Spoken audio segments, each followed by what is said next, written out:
පහුගිය සතියේ බොහෝ කතාබහට ලක් වෙච්ච දෙයක් තමයි වකුෆ් සභාව පිළිබඳව. ඔබතුමා දන්නවා ඇති වකුෆ් සභාව කියන්නේ ස්වාධීන ආයතනයක්. නමුත් වකුෆ් සභාව පිළිබඳව බොහෝ දෙනෙක් අදහස් ප්‍රකාශ කරා. විශේෂයෙන්ම මේක රටට අනාවරණය කරේ ඥානසාර ස්වාමීන් වහන්සේ. උන්වහන්සේ ප්‍රෙස් කොන්ෆරන්ස් එකක් තියලා දරුණු විදියට අදහස් දැක්වුවා අන්තවාදීන් සමන්විත කණ්ඩායමක් මේකට බලහත්කාරයෙන් දාන්න යනවා කියලා මුනීර් මුලෆර් මන්ත්‍රීතුමාව. එහිදී ඔහු මුනීර් මුලෆර් මන්ත්‍රීවරයාව හඳුන්වලා දෙන්නේ ත්‍රස්තවාදියෙක් විදිහට. එතකොට දැන් මගේ ප්‍රශ්නය වකුෆ් සභාව ආණ්ඩුව විසින් පත් කරලා ඉවරයිද? ඔහු එළියේ 8 දෙනෙක්ගෙන් සමන්විත නම් ලයිස්තුවක් පෙන්නුවා.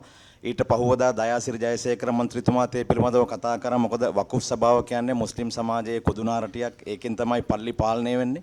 එතකොට ඉතිහාසය අරන් බැලුවම වකුෆ් සභාව ඊටාම ස්වාධීනව තමයි ඉඳලා තිබෙන්නේ. හැබැයි මේ අවස්ථාවේදී වකුෆ් සභාවට 8 දෙනෙක් දාලා තියෙනවා. ඒකෙන් කෙනෙක් රායි බල්තසාර් නගරාධිපතිතුමීට උදව් කරපු කෙනෙක් කියලා ඥානසාර ස්වාමීන් වහන්සේ සඳහන් කරා. 6 දෙනෙක් පිළිබඳව SIS වාර්තා පුළුවන් නම් එළියට දාන්න කිව්වා. මගේ ප්‍රශ්නය ඇත්තටම වකුෆ් සභාව පත් කරලා තියනවාද? ඒ 8 දෙනාගේ නම් ඇත්තද? එහෙම නැත්නම් අලුතෙන් කමිටුවක් පත් කරනවාද? පළවෙනි ප්‍රශ්නය.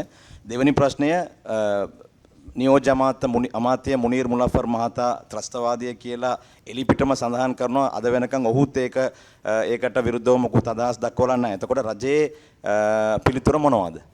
වකුෆ් සභාව සම්බන්ධයෙන් යෝජනා ඉදිරිපත් වෙලා තියෙනවා. ඒ යෝජනා පිළිබඳ සාකච්ඡාවක් තියෙනවා. තවම පත් කරලා අවසන් නැහැ.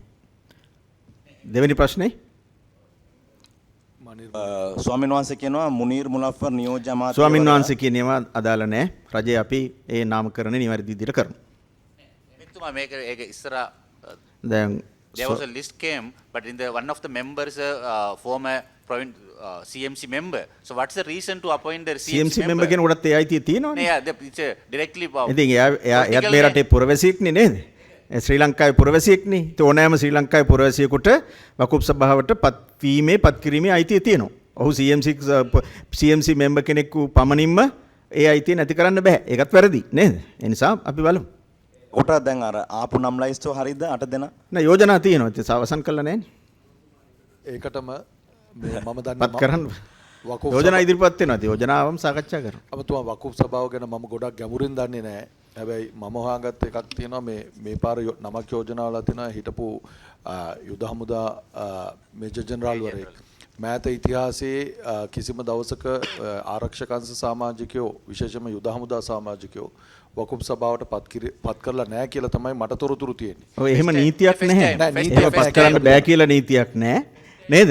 මේ රටේ පුරවැසියෝනේ යුද හමුදාවේ ඉන්නෙත් හිටියෙත් වෙනත් සේවාවල හිටියෙත් මේ රටේ පුරවැසියෝ. එතකොට නගර සභාවේ ඉන්න හිටපු කෙනෙකුට ඒකට පත් වෙන්න බෑ කියලා එකක් නැහෙනි.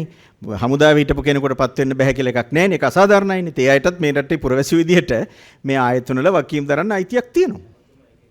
සෙන්සිටිව් කාරණාවක්. අපි බලමු. පත් වුණාට පස්සේ තාම යෝජනා විතරනේ තියෙන්නේ නේ.